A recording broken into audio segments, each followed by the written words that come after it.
Talia's knock rattled my front door at exactly 2:15 on a gray Tuesday afternoon. I wiped flour from my hands and pulled the door open. She stood on my porch holding her laptop like a wounded bird. Her voice came out tight and rushed. "Gwen, I need a huge favor. The screen cracked during my meeting. It's flickering. I cannot afford to lose my work." I noticed her fingers gripping the laptop's edges. White knuckles, strained smile. "Can you take this to Hugo today? Please? You always go to him for repairs." I reached for the laptop. My daughter-in-law had never asked me for help with technology before. Usually, she treated me like I barely knew how to turn on a phone. "Of course, honey. I'll take it right now." Talia's shoulders dropped. Relief washed across her face in a way that felt too big for a cracked screen. "Thank you. Just tell Hugo it's urgent, and make sure he doesn't mess with any files. Everything's backed up, but still." She turned and hurried to her car before I could respond. I stood there holding the laptop. Something felt off, but after 22 months of dizziness and confusion that doctors couldn't explain, I'd learned to doubt my instincts. Maybe I was reading too much into everything. Maybe my mind was playing tricks again.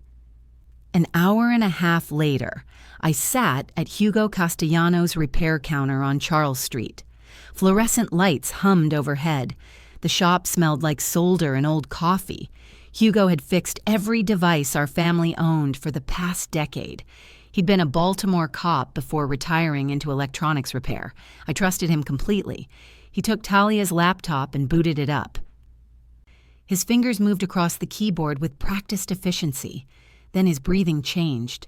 The typing stopped. The silence felt wrong, thick and sudden, like the air before a storm. Hugo closed the laptop slowly. He stood, walked to the front door, turned the lock with a loud click that echoed through the shop. He flipped the sign to closed. My chest tightened.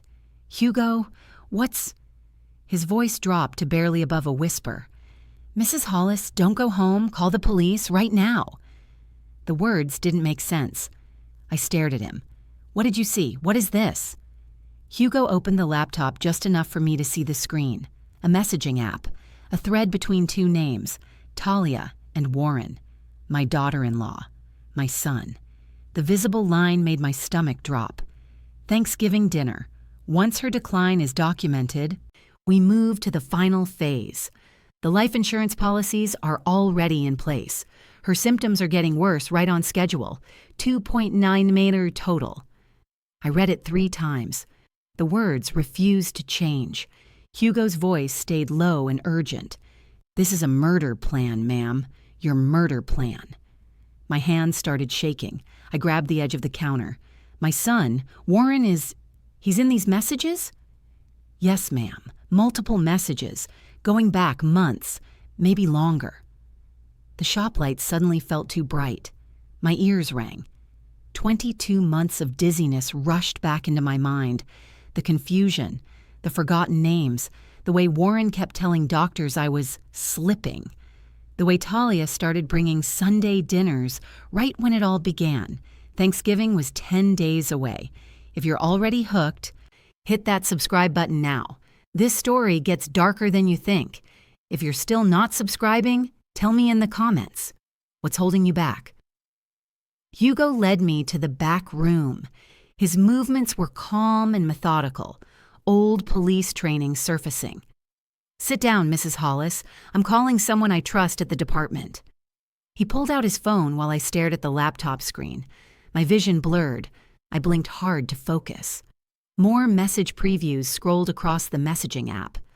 "Once her decline is documented, we move to the final phase." I whispered the words aloud. My voice cracked. "Final phase, what does that mean? What are they planning?" Hugo pointed to another line on the screen. "Look at this, 2.9 net. Policies, house, accounts. They're talking about your estate, your life insurance."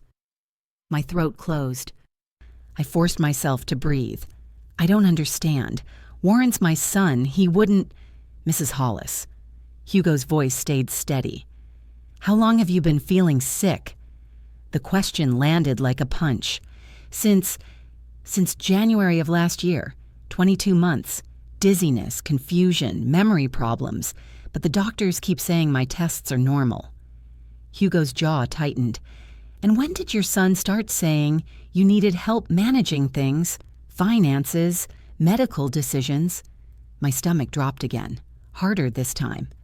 Around the same time, he said I was forgetting bills, getting overwhelmed. He kept saying I needed to sign over power of attorney. The pieces fell into place with sickening clarity. Warren hadn't been helping me. He'd been building a case, documentation of my decline, evidence that I was incompetent. Have you ever had the ground shift under your feet, not from an earthquake, but from a single sentence? That's what this felt like. My entire reality tilting sideways. Detective Ramona Sheffield arrived 20 minutes after Hugo's call. She moved with the sharp efficiency of someone who'd seen too many cases like this. Badge clipped to her belt, folder tucked under her arm, eyes that missed nothing. Hugo had already photographed the laptop screen. He showed Sheffield the encrypted folder labeled Plan B. She leaned in, read the message previews. Her expression didn't change, but her pen moved faster across her notepad. Mrs. Hollis, I need to ask you some direct questions. Has your son been documenting your behavior, writing down when you forget things? My voice came out hollow. Yes, he has a notes app. He shows it to doctors sometimes, says he's helping track my symptoms. Sheffield's pen stopped. Has anyone mentioned memory care facilities? Guardianship? The word guardianship hit me like cold water. Warren's been saying that Fletcher and I might need help. He brought it up last month. Sheffield nodded once. She turned to Hugo. I need you to preserve this evidence exactly as is. No more clicks, no more opening files. We're going to need forensics on this. She looked back at me. Her voice softened slightly. Mrs. Hollis, I'm going to be blunt. From what I'm seeing here, your son and daughter-in-law appear to be planning something serious, something that puts you in immediate danger. I couldn't speak. My throat had closed completely. Sheffield pulled out a business card and a small phone. This is a burner phone, prepaid, untraceable. You're going to take it. You're going to go home. You're going to act completely normal. Can you do that? I nodded. I didn't trust my voice. Do not tell anyone about this yet, not even your husband, not until we know the full scope. But Fletcher, I understand, but if they suspect you know, the timeline could accelerate. We need time to investigate. Do you understand? I took the burner phone. It felt heavy in my hand. Sheffield's voice dropped lower. One more thing. I saw a reference in those messages to someone named Dr. Raphael. Do you know that name? My mind spun. Talia's voice echoed in my memory, something she'd said weeks ago on the phone, a strange, tense tone. I think Talia mentioned needing to check in with a doctor, but I don't know a doctor in Raphael. Sheffield wrote that down. We're going to find out who he is. I'd spent 40 years as a hospital administrator, 4 decades overseeing operations, budgets, staff, making life or death decisions about resources and care. I never thought I'd have to make those decisions about my own family. The drive home felt like moving through water. Everything slowed down. Car horns sounded distant. Traffic lights took forever to change. The burner phone sat in my purse. Its weight pulled at my shoulder. My son was planning my death. I gripped the steering wheel. My knuckles turned white. The city blurred past my windows. Baltimore in November. Gray sky, bare trees, row houses with lit windows. People living normal lives. My life had stopped being normal 22 months ago. I just hadn't known why. Until today. I pulled into my driveway. The house I'd lived in for 30 years. The home where Warren had learned to walk, to read, to become a man. The same man who was now counting down to Thanksgiving. 10 days away. The final phase. And here's what you need to understand about gaslighting. It doesn't start with big lies. It starts with Sunday dinners. It starts with someone bringing you food and calling it love, while they slowly poison everything you thought was real. I parked, sat in silence. The engine ticked as it cooled. Fletcher would be inside, probably reading the paper, waiting for me to tell him about my afternoon. How could I look at him and pretend everything was fine? How could I tell him our son was planning to kill me? Sheffield's words echoed, "Act normal. Don't alert anyone." I took 3 deep breaths, straightened my shoulders, grabbed my purse. The burner phone's weight reminded me of everything I couldn't say yet. I opened the car door, walked to my own front door like I was approaching a stranger's house. My son is planning my death. The thought repeated with every step. I made it through dinner without breaking. Fletcher asked about my day. I smiled and said Hugo would have the laptop ready soon. Normal. I had to stay normal. At 6:15, my regular phone rang. Talia's name lit up the screen. My heart hammered. I forced my voice steady. "Hi, honey." Talia's voice came through sharp and sweet. False honey over broken glass. "Gwen, just checking in. Did you get the laptop to Hugo?" "I did. He said it'll be ready in a few days. The screen needs to be ordered." A pause. Too long. Too calculated. "Did he say what was wrong with it?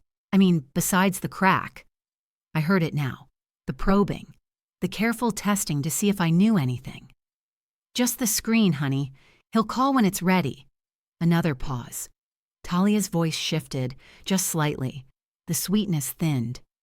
"Make sure he doesn't mess with any of my files. Everything's sensitive. Work stuff." "Of course. Hugo's very professional." Good. Talia's breath came through the line. "So, how are you feeling? Any dizzy spells today?" My stomach clenched. She was asking about symptoms, checking if the poison was still working. "I'm fine, Talia, just fine." "That's great, really great. We'll see you soon. Maybe this weekend?" "Maybe. We'll see." The call ended. I sat at my kitchen table, phone still in my hand. Fletcher walked in. "Everything okay?" I looked at my husband, 74 years old, still strong, still steady, still the man I'd married 49 years ago. How do you have dinner with someone who's been poisoning you for 22 months? How do you smile at your son knowing he's waiting for you to die? How do you protect the person you love when telling them the truth might destroy them? "Everything's fine," I lied. "Just fine." The next morning, Hugo's shop stayed closed to customers. Computer fans whirred in the back room. Detective Sheffield stood behind Hugo while he worked. His fingers moved across the keyboard with the precision of someone who'd done this 1,000 times before. Forensic software mapped the laptop's encrypted partition. "Here," Hugo said. His voice stayed steady. "The folder's labeled Plan B. Encryption's decent, but not law enforcement grade." Sheffield's pen clicked against her notepad. She leaned closer to the screen. Lines of text appeared as Hugo bypassed the password protection. Partial message threads loaded slowly. "Swapping her meds," Sheffield read aloud. "Dr. Raphael signing off. Facility placement before end of year." Hugo scrolled down. More fragments emerged. 2.9 mappers. Policies. House. Accounts. Final phase confirmed for Thanksgiving. Sheffield's pen stopped moving. "This isn't amateur hour. They've been planning this for months." Hugo highlighted 3 distinct sections of messages. His ex-cop instincts organized the information automatically. Phase 1 looks like documentation. They've been building a case that Mrs. Hollis is declining. Medical records, behavior logs, video evidence. Phase 2, guardianship and facility placement. Getting legal control. Isolating her from support systems. Sheffield's jaw tightened.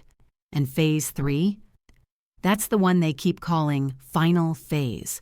References to medication swaps, staged medical event, something happening at Thanksgiving dinner. The computer fan hummed louder as Hugo saved screenshots. Every message, every date, every reference to money. Sheffield closed her notepad. I need a full financial audit on the son and medical records for Mrs. Hollis from every doctor she's seen in the past 2 years. 2 hours later, I sat in Sheffield's unmarked car in a coffee shop parking lot.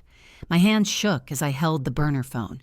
Remember Talia, my daughter-in-law, the one who dropped her laptop off like it was nothing, had been poisoning me for nearly 2 years.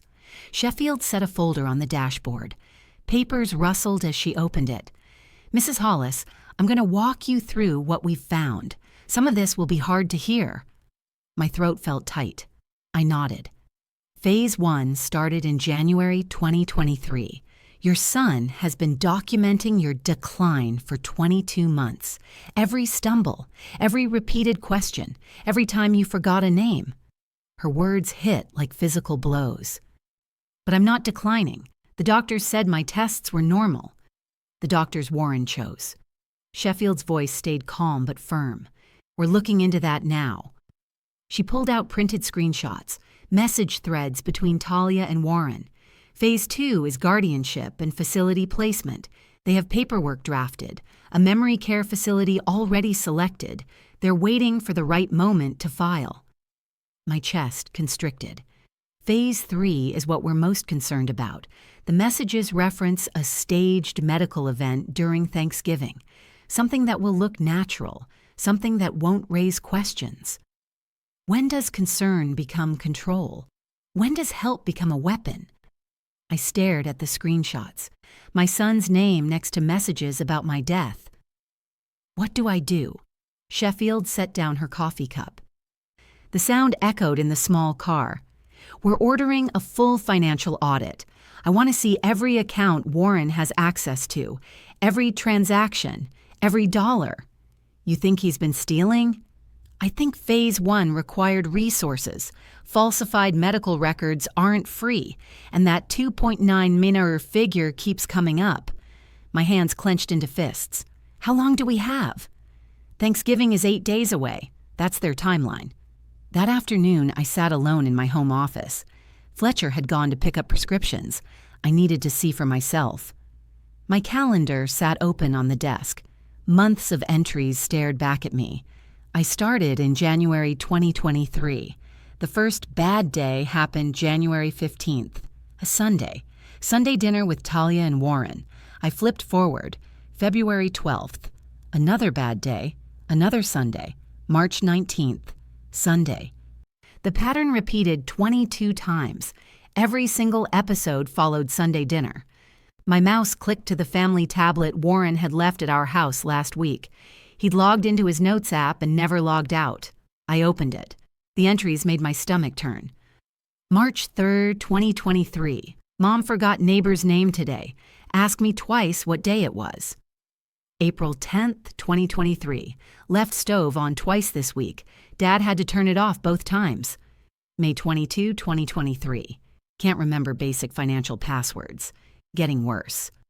I read them aloud. My voice cracked on every lie. I never forgot the neighbor's name. I never left the stove on.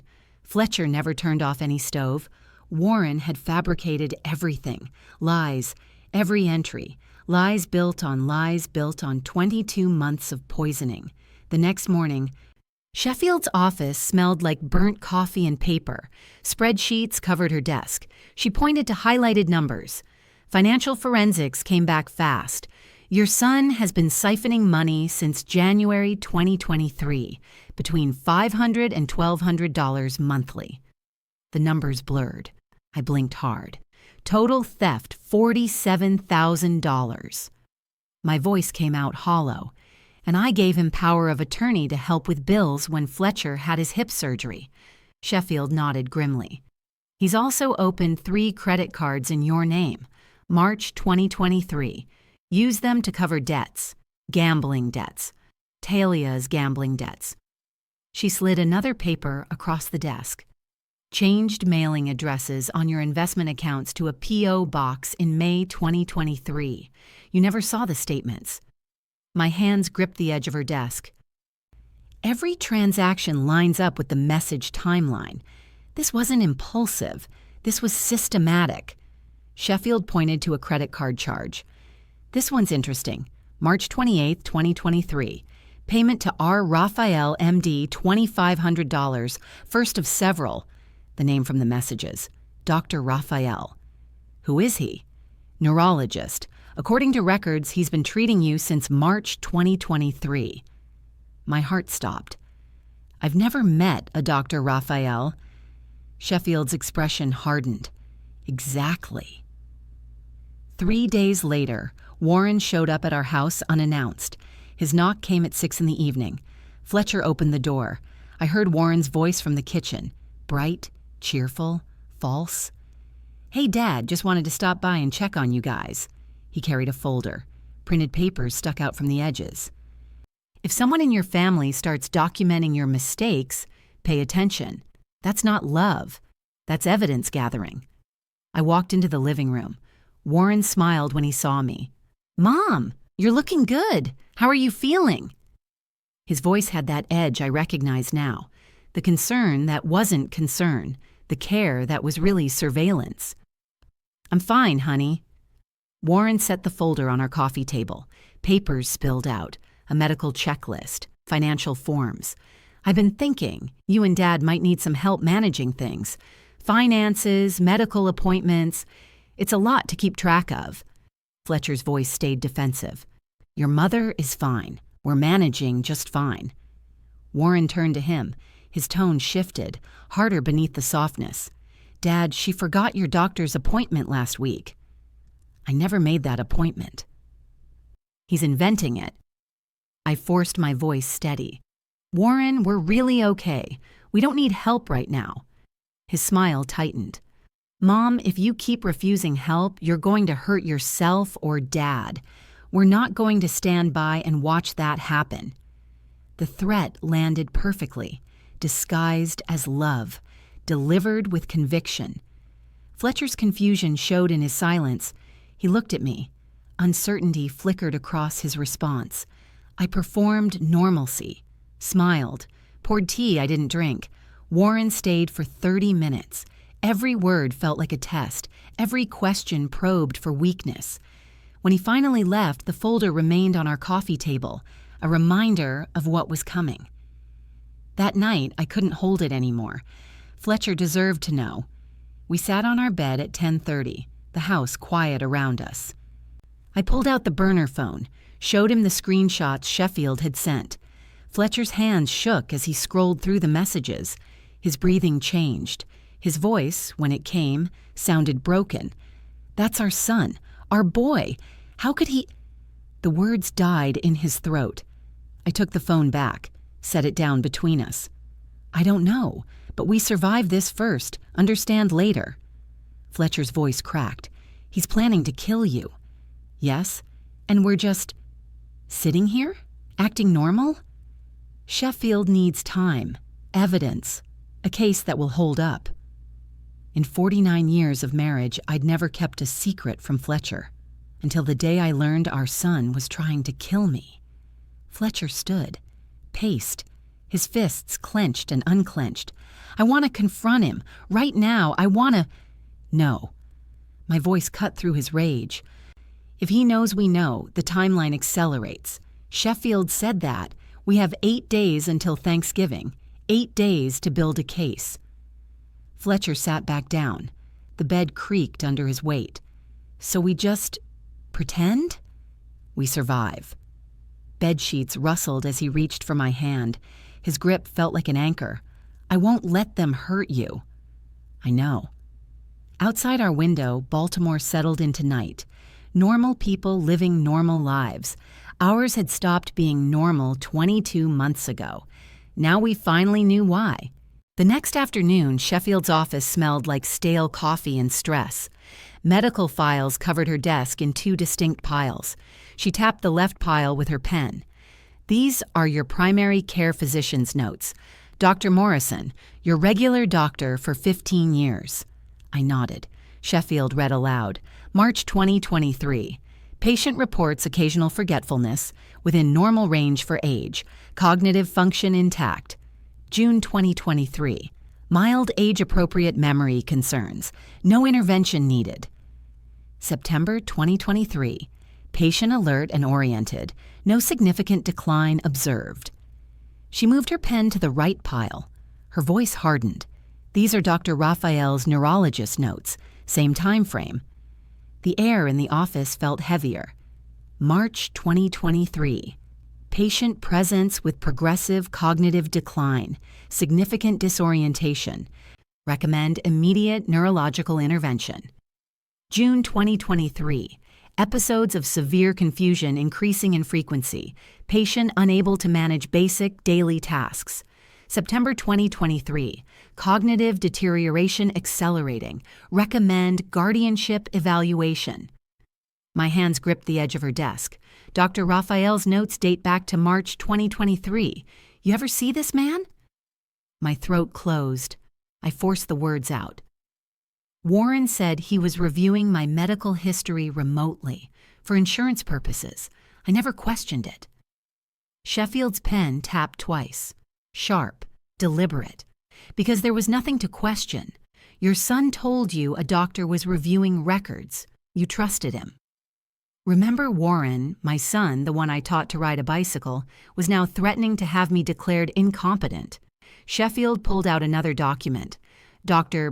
Raphael's signature appears on 3 separate medical certifications, all supporting guardianship, all dated within the past 6 months. But I never met him. Exactly. He's never examined you, never spoken to you, never ran a single test. My voice came out hollow. Warren paid him the credit card charges, $2,500 initially, then monthly payments, $500, $700, $1,000, totaling over $15,000 since March. The room tilted. I grabbed the desk harder. He bought a doctor. Warren bought a neurologist to lie about me. Sheffield nodded once. Medical fraud, elder abuse, conspiracy, and that's just what we can prove right now. If this is making you angry, good. It should. Subscribe so you don't miss how Gwen fights back. If you're still not subscribing, tell me in the comments. What's holding you back? The next morning, a police tech specialist worked in our dining room. Small microphones, tiny cameras, equipment that looked like something from a spy movie. Sheffield stood in our kitchen doorway. Her voice stayed low and tactical. We need him to say it out loud. The guardianship threat, the POA demand, all of it. Fletcher's arms crossed over his chest. His voice carried an edge I rarely heard. And if he doesn't? Sheffield's smile had no warmth. He will. Predators always overplay their hand. The tech clicked a microphone into place under our dining room table. The sound was almost inaudible. A soft snap, then silence. Sheffield walked us through the plan. You're going to invite Warren and Talia for dinner tomorrow night. Act like you're considering signing the power of attorney. My stomach clenched. We're baiting them. Yes. Fletcher's voice rose slightly. You want us to sit across from our son while he threatens to take our lives apart? Sheffield met his anger with calm. I want you to sit across from your son while we record him committing multiple felonies. Then I want to arrest him before Thanksgiving. The tech finished installing equipment. Beeps and clicks filled our kitchen. Our home, the place where we'd raised Warren, now wired for surveillance. Practice acting normal, Sheffield said. Practice smiling. Practice not reacting when he says things designed to hurt you. Fletcher's voice cracked. How do we do that? You remember that you're surviving, not for him, for yourselves. Warren arrived at 7 o'clock the next evening. Talia walked beside him carrying a leather folder. They smiled when Fletcher opened the door. Warm, concerned, false. Thanks for having us, Warren said. His voice had that careful brightness. We really appreciate you being willing to talk. We sat at our dining table, the table where we'd celebrated birthdays, holidays, family moments. Now it was evidence collection. Warren opened the folder. Papers spilled out across the wood surface. Printed documents, medical forms, video thumbnails on his tablet. Mom, Dad, we've put together some information. Things you might not remember. Things that show how much help you really need. He tapped his tablet. A video played. My own voice came through the speakers, confused, disoriented, asking the same question 3 times. Where's my purse? Has anyone seen my purse? Wait, where did I put my purse? I remembered that day, March, after Sunday dinner, when the room had spun and my words wouldn't come straight, when Talia had been cooking. Warren's voice stayed gentle. Fake. See? This is just one example. We have dozens of these. You're not safe managing things on your own anymore. Fletcher's voice came out defensive. She doesn't need protection from us. She needs protection from... I touched his arm, stopped him. Warren slid a document across the table, the POA form, Irrevocable Power of Attorney. If you sign this now, we can avoid court. We can keep this private. Just family. My voice stayed steady. I need to think about it. Talia's voice shifted. The warmth drained out. Something cold replaced it. Mom, if you won't sign this, we'll just file for guardianship. We have medical proof. Dr. Raphael has already documented your decline. The court will side with us. The threat landed perfectly. Clear. Unmistakable. Recorded. Fletcher's hands flattened on the table. You're threatening us. Warren stood. His chair scraped loudly against our floor. We're trying to help, but if you refuse help, then yes, we'll let the court handle it. Talia gathered the papers, her movements sharp, angry. Denial doesn't change the facts. The medical records are clear. You have progressive cognitive decline. I didn't sign. Didn't move. Warren's voice dropped lower, harder. Let the court handle it. The door slammed behind them. The house shook. Fletcher and I sat in silence. Hidden microphones captured our breathing, every word they'd said. Every threat, every lie, all recorded. 2 days later, a process server knocked on our door at 10 in the morning. He handed me an envelope. Official, legal, heavy. Sign here, ma'am. I signed. He left. I tore open the envelope. Papers spilled onto our porch. Petition for guardianship. Warren Michael Hollis, petitioner, requests the court appoint him as legal guardian for Gwendolyn May Hollis, respondent, due to severe cognitive decline rendering her unable to manage her personal and financial affairs. Medical certification attached. Dr. R. Raphael, M.D., Neurology. Court date December 5th, 2023. They're trying to erase me legally before they erase me physically. I read every word, every lie, every fabricated medical claim. Dr. Raphael's signature sat at the bottom. Official. Damning. Bought and paid for. My hands didn't shake. My breath stayed steady. Cold fury replaced fear. An hour later, Fletcher called Sheffield. I stood beside him, listening to his voice rise with every word. In plain language, detective, is my son trying to kill my wife? Phone speaker crackled. Sheffield's response came through clear and direct. Mr. Hollis, the evidence suggests yes, but I need proof before I can act. Fletcher's knuckles whitened around the phone. How much time do we have? Thanksgiving is 3 days away. That's their timeline. Toxicology results should arrive tomorrow morning. If poisoning is confirmed, we move immediately. If? When? Sheffield corrected herself. When it's confirmed. I put my hand on Fletcher's shoulder, felt the tension radiating through him. You think they're poisoning her? I think your son and daughter-in-law have been planning this for 22 months. I think they've bought a doctor, stolen money, fabricated evidence, and yes, I think they've been poisoning your wife. The words hung in our kitchen like smoke. Fletcher ended the call, set the phone down carefully, too carefully. We're really doing this. We're really letting them think they're winning while police build a case. Yes, for 3 more days. Yes. We didn't know then that the next 72 hours would answer every question and shatter what was left of our family. That night, I broke. Fletcher and I sat on our bed in silence. The clock ticked. The house settled around us. Everything felt wrong. I thought of Warren at 8 years old, gap-toothed smile, scraped knees, running through our backyard chasing fireflies, the boy who'd cried when his goldfish died, who'd brought me dandelions and called them flowers. Where did that boy go? My breath hitched. Tears came before I could stop them. Fletcher pulled me close, his arms solid and steady, his voice rough with emotion. I keep looking for him too, the boy we raised. I keep thinking maybe we missed something. Maybe we failed somehow. We didn't fail. Then where did he go?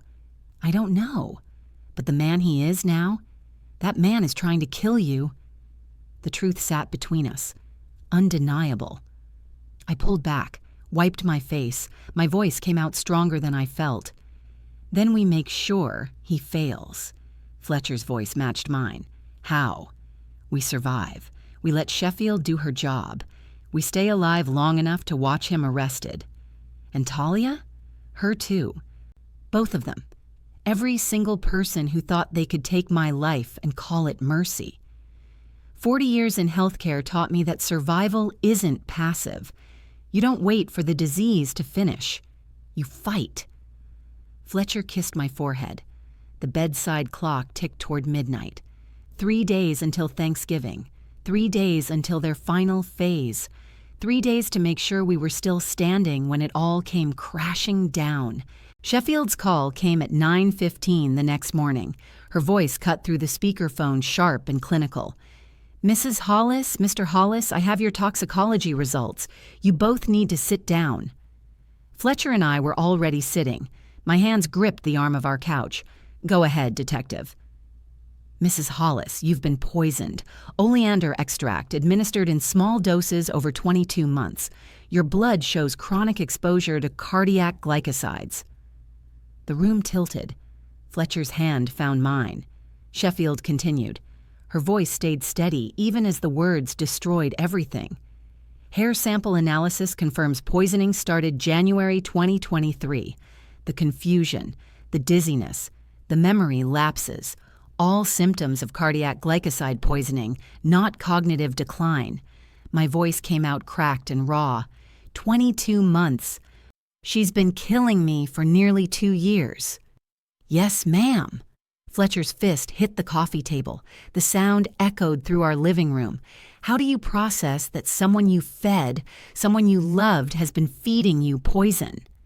Sheffield's voice shifted to tactical mode. "We're moving to active operation. You and Mr. Hollis need to leave your home today. Check into a hotel under a different name. We'll install full surveillance before Thanksgiving Eve." "You're setting a trap." "Yes. We catch them attempting the final phase. We get them on camera, audio, everything." Fletcher's voice came out tight with fury. "When?" "Wednesday night. Thanksgiving Eve. That's their timeline according to the messages. If you're feeling this, I need you to subscribe. This is when everything explodes. If you're still not subscribing, tell me in the comments. What's holding you back? Remember Detective Sheffield, the financial crimes investigator Hugo called that first day, had become our lifeline. She arrived at our house 20 minutes after the call. Her expression carried the weight of someone who'd seen this before. "Mr. Hollis, you mentioned wanting to confront your son." Fletcher stood. His entire body radiated contained rage. "I want to confront him. On a line you're monitoring. Let me set the trap." Sheffield studied him for a long moment. "If you do this, you can't break character. Not for a second. Can you sound defeated, resigned, like you're giving up?" "Yes." "Mr. Hollis, we need him to feel safe. If he thinks you're suspicious, the timeline accelerates. They might run, or worse." Fletcher's voice cut through. "I'll make him feel safe. Then we'll bury him." Sheffield nodded once. "We wire the call. You invite them for Thanksgiving Eve. Suggest you're ready to discuss signing documents. Sound exhausted. Sound like you can't fight anymore." I watched my husband transform. The man who'd protected me for 49 years now channeling defeat. "When do I call?" "Tomorrow morning. Give them 24 hours to plan. We need them confident." The next morning, at 11, Fletcher sat at my home office desk. Sheffield's equipment recorded every word. I stood beside him, my hand on his shoulder. He dialed Warren's number. The phone rang twice. "Dad?" Warren's voice came through eager, hungry. Fletcher's performance was perfect. His voice sounded tired, worn down, broken. "Warren, your mother and I have been talking. Maybe you're right about needing help." Silence on the line. Then Warren's voice shifted. The eagerness broke through his careful control. "Dad, that's good. Smart. We can bring the papers today, right now." "No, after the holiday. Let's have one more family dinner first." "Dad, we really should—" Fletcher's voice stayed steady, resigned. "Wednesday. Thanksgiving Eve. Just family. We'll go over everything then." Another pause. I could almost hear Warren calculating. "Okay, Wednesday evening. We'll be there at 7. The call ended. Sheffield's pen scratched across her notepad. "You're about to see how predators react when they think they've won." That afternoon, Sheffield's surveillance van sat 2 blocks from our house. Police tech had wired our home with cameras and microphones, every room covered. Sheffield wore headphones. Her team monitored multiple screens showing Warren's phone activity. At 2 o'clock, the wiretap caught Warren calling Talia. He sounded defeated. "I think they're giving up." Talia's voice came through cold, calculating, every word captured. "Good. Then we move Wednesday night. Thanksgiving dinner, wine with the turkey, pills swapped by Tuesday. She'll collapse at the table and it'll look like a stroke." Warren's voice carried no hesitation. "What if she doesn't drink the wine?" "She will. It's her favorite Cabernet. She always has a glass with dinner. By dessert, she'll feel dizzy. An hour later, she's gone. Natural causes." Sheffield's hand gestured to her tech specialist. "Record everything," Talia's voice continued. "If he's finally ready to sign, we don't need to wait. Swap her meds again and prepare the wine. By Wednesday night, she'll be gone, and no judge will question it." Warren agreed. No argument. No hesitation. Then Talia added something else. Something Warren didn't understand yet. "Once this is done, we're finally free. No more splitting anything." The line went dead. Sheffield pulled off her headphones. Her voice stayed level. "We have direct conspiracy to commit murder. On tape. Multiple felonies." Wednesday night arrived. Fletcher and I sat in Sheffield's surveillance van 3 blocks from our own home. Screens showed every angle of our house. Empty, dark, waiting. At 10:47 p.m., Warren's car pulled into our driveway. He got out alone, used his key. The lock clicked. The door opened. Our house. Our home. Where we'd raised him. Microphones picked up his footsteps. Heavy, deliberate. Moving through rooms he'd known his entire life. He muttered to himself. The audio captured every word. Mom was feeling off for days, dizzy spells getting worse. She collapsed at the table during dinner. We called 911, but it was too late. He was rehearsing, practicing his cover story, planning my death like a business presentation. Warren moved to the kitchen. Cameras caught him opening our wine rack. He pulled out a bottle, my favorite Cabernet. The cork popped, the sound sharp and final. He reached into his jacket, pulled out a small plastic baggie, white powder inside, oleander extract, the poison that had been killing me for 22 months. He poured it into the wine bottle. The powder made a soft hissing sound as it hit the liquid. Warren swirled the bottle, dissolved the poison. Whispered to himself, "Just looks like a stroke. Natural causes. She's 73. No one will question it." My son, poisoning wine. For his mother. My son. Fletcher's arm wrapped around my shoulders. We watched our boy become a murderer. Warren capped the bottle, placed it back in the rack. Perfect. Ready. Fatal. If you're still here, I need you to subscribe. You need to see how this ends. If you're still not subscribing, tell me in the comments what's holding you back. Warren moved to our bedroom next. Cameras followed him. He opened my medication organizer, the one I filled every Sunday. Pill compartments clicked open, the sound sharp in the silent house.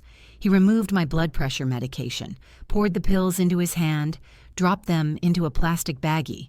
Then he replaced them with identical-looking placebos. White pills, harmless, useless. Without my blood pressure medication, the oleander poison would work faster. My heart would fail quicker. The stroke would look more natural.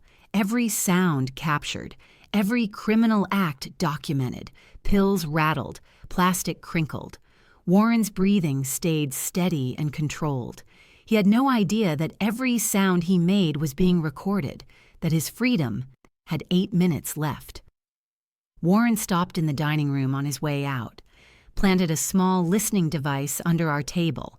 Insurance, probably, to make sure we were home, to hear the moment I collapsed. He picked up a folder from our hall table. The guardianship documents, planning to use them as cover for his presence. At 11:03, Warren walked out our front door. Police lights flooded our driveway. "Hands up, on the ground, now!" Warren froze. The folder dropped from his hands. Papers scattered across our porch. Officers converged. 4 of them, weapons drawn, voices sharp with authority. "Warren Hollis, you're under arrest for attempted murder, conspiracy to commit murder, and elder abuse." Warren's voice came out, shocked, panicked. "What? No, this is a mistake." Sheffield stepped forward. Her voice cut through his protests. "We have you on camera poisoning your mother's wine. Audio of you swapping her medication. Audio of you planning her death. Every word you said tonight." Metal cuffs clicked onto his wrists. 2 blocks away, another police unit intercepted Talia. She'd tried to flee when Warren didn't respond to her texts. Both arrested, both caught, both finished. 4 hours later, Warren sat in an interrogation room at Baltimore PD. Fluorescent lights buzzed overhead. Sheffield sat across from him. Evidence covered the table between them, laptop printouts, financial records, toxicology reports, video stills from the sting operation. Warren's voice had broken down to sobbing. I just wanted the money. I convinced myself they were old, that it didn't matter." Sheffield's voice stayed cold. "You poisoned your mother for 22 months. You documented her symptoms so you could use them against her. You stole $47,000. You bought a doctor to fabricate a diagnosis." Talia said it would be quick, painless. She said a lot of things. Sheffield pulled out a tablet, played an audio file. Talia's voice came through the speakers, clear, undeniable. "After your parents, you're next. A grieving son taking his own life is the perfect ending. I'm not splitting 2.9 malers with anyone." Warren's face drained of color. The recording continued. Talia's voice casual and calculating. "Pills for them. Staged suicide for him. 3 deaths, 3 life insurance policies, and I'm set for life. No one to split with, no one to tell." Warren's chair scraped backward. "She was going to kill me too?" Sheffield nodded. "You were never going to see that money. You were always the final target." Warren broke completely. His cooperation became total. He confessed to everything. The medication swap starting January 2023, the financial theft, reading the poisoning messages, knowing the plan, participating willingly. Sheffield's pen moved across her notes, building an airtight case against Talia, against Warren, against every person who'd thought they could take my life. The next morning, Thanksgiving Day, Sheffield called us to her office. Dr. Raphael was arrested an hour ago. She spread payment records across her desk. March 2023, he received $2,500 from Talia. Then monthly payments, $500, $700, $1,000. Total, $25,000 over 9 months. My voice stayed steady. What did she buy? A complete fabricated medical history, false dementia diagnosis, cognitive decline documentation, neurological evaluation reports you never received, expert witness testimony for guardianship proceedings. Sheffield tapped one document. He never examined you, never spoke to you, never ran a single legitimate test. He created an entire medical file designed to have you declared incompetent, so they could isolate me, control me, kill me. Yes, Fletcher's voice carried grim satisfaction. What's his charge? Medical fraud, elder abuse, conspiracy to commit murder. He'll lose his license immediately. He's looking at 6 to 10 years minimum. Sheffield closed the folder. We also found Talia's backstory. Her father died in 2017. Employer denied his pension through a technicality. He died penniless. She swore she'd never be powerless again. My stomach clenched. So she decided to kill for money. She decided to kill for security, for control, for the feeling of power her father never had. 3 arrests, 22 months of poisoning, a $2.9 million motive, and Thanksgiving dinner we'd never forget, for all the wrong reasons. 3 months after the arrests, Fletcher and I sat in Baltimore Circuit Court. The room smelled like old wood and tension. Warren stood before the judge in an orange jumpsuit. Prison transport chains clinked when he moved. Remember Warren? The boy I rocked to sleep, the man who tried to murder me, stood in that courtroom looking like a stranger. The prosecutor read the charges: conspiracy to commit murder, elder abuse, financial crimes spanning January 2023 to November 2023. Warren's voice came out hollow when he spoke. Your Honor, I plead guilty to all charges. The judge's gavel struck once, sharp, final. Mr. Hollis, do you wish to address the court? Warren turned slightly toward where Fletcher and I sat. I felt nothing, no grief, no anger, just cold emptiness. I destroyed the only people who ever really loved me. I chose money over my parents' lives. I convinced myself they were old enough that it didn't matter. He paused. His voice cracked. I was wrong. I don't expect forgiveness. I don't deserve it. The judge reviewed documents. Papers rustled in the silent courtroom. The court notes your cooperation with investigators. The court also notes you were an intended victim of co-conspirator Talia Hollis. However, your participation in 22 months of systematic elder abuse and attempted murder cannot be mitigated by those facts. The gavel struck again. 12 years in the Maryland Department of Corrections. You will have no contact with the victims. You hereby renounce all legal claims to your parents' estate, guardianship petitions, or power of attorney.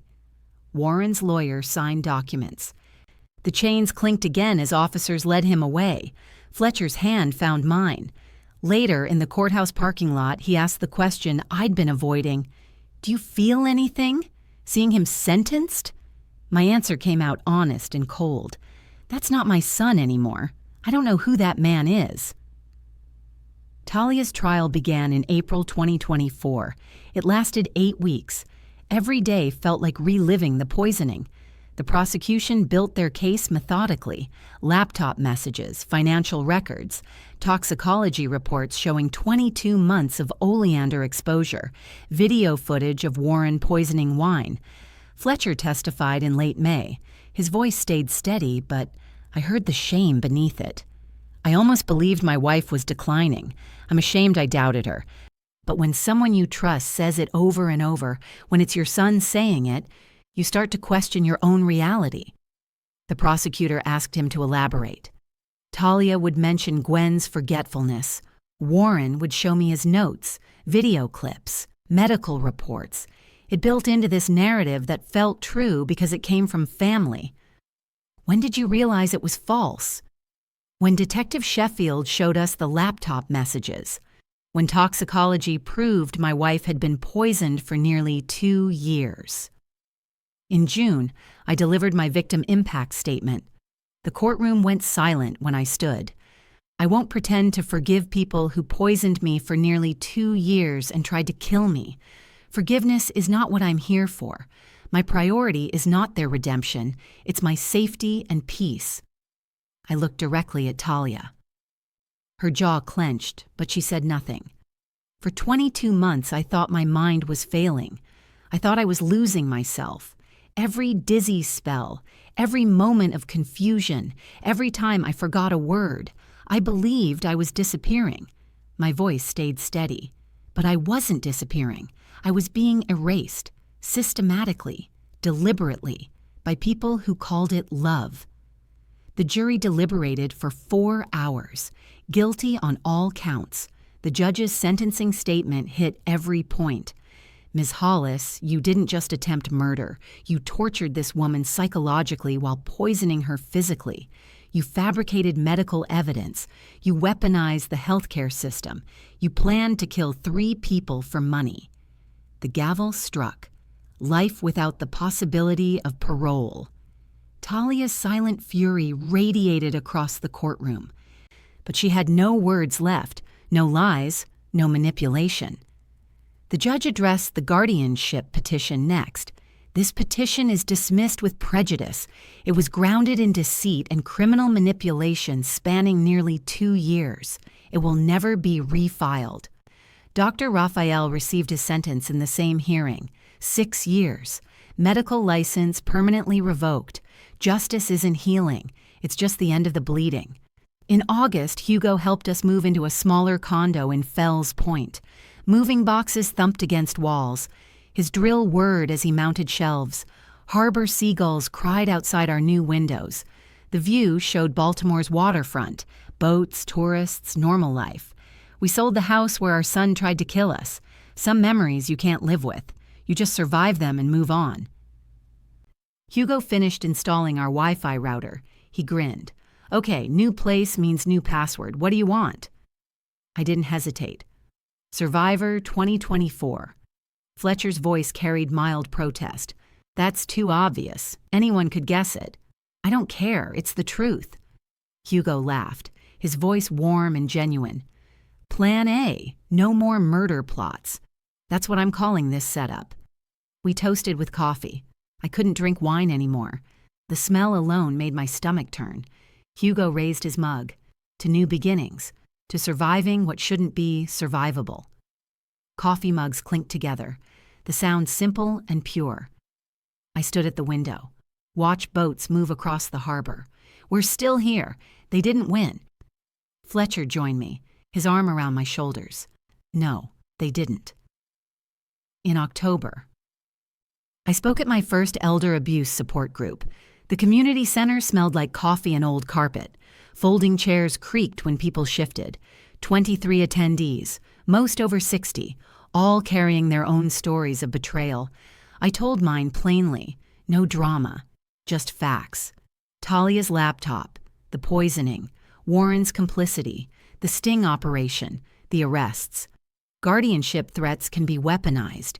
If someone says, I'll have you declared incompetent, that's not help, that's control. An older woman raised her hand. Her voice shook. But he's my son. How do I protect myself from my own child? The question hit hard. I understood that pain completely.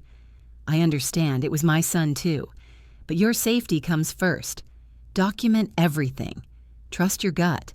If something feels wrong, it probably is. After the meeting, 3 women approached me, tears streaming. Similar stories, sons, daughters, nieces, family members stealing money, threatening guardianship, isolating them from support. I gave them Detective Sheffield's contact information, resources, warning signs to watch for. One woman gripped my hand. Do you forgive them? My answer came without hesitation. No, forgiveness isn't a requirement for healing. What matters is that I survived, protected my husband, and now I'm helping others. If this story helped you see something you needed to see, subscribe. Share it with someone who needs to hear it. If you're still not subscribing, tell me in the comments. What's holding you back? In December 2024, 1 year after the arrests, 4 of us sat at a small restaurant in Fells Point. Me, Fletcher, Hugo, Detective Ramona Sheffield. No big celebration. Just quiet acknowledgement. Restaurant ambient noise hummed around us. Harbor water lapped against the dock outside. Hugo raised his glass. To days they didn't plan for. Sheffield added her own toast. And to the woman who fought back. Fletcher's voice carried quiet pride. Hugo, Ramona, people who chose to protect us. That's what real family looks like. I smiled, not the fake smile I'd worn for 22 months while being poisoned, a real one. I lost my son, but I found out who my real family is. Glasses clinked. Quiet laughter filled our corner of the restaurant. People ask if I've forgiven them. I haven't. Forgiveness isn't mandatory. What's mandatory is moving forward, and I'm still here, still standing, still living. That's victory enough. We were supposed to be dead by Thanksgiving 2023. Every day since is a day they didn't plan for. Every morning I wake up. Every sunset Fletcher and I watch together. Every person I help at the support group. Those are victories Talia never counted on. Thank you so much for watching till the end. If you enjoyed this story, please subscribe and turn on the notification bell so you won't miss the next one. Drop your country flag and location in the comments. I'd love to know where you're watching from. And if you're still not subscribed, seriously, what's stopping you? Your feedback means a lot and helps me improve every story.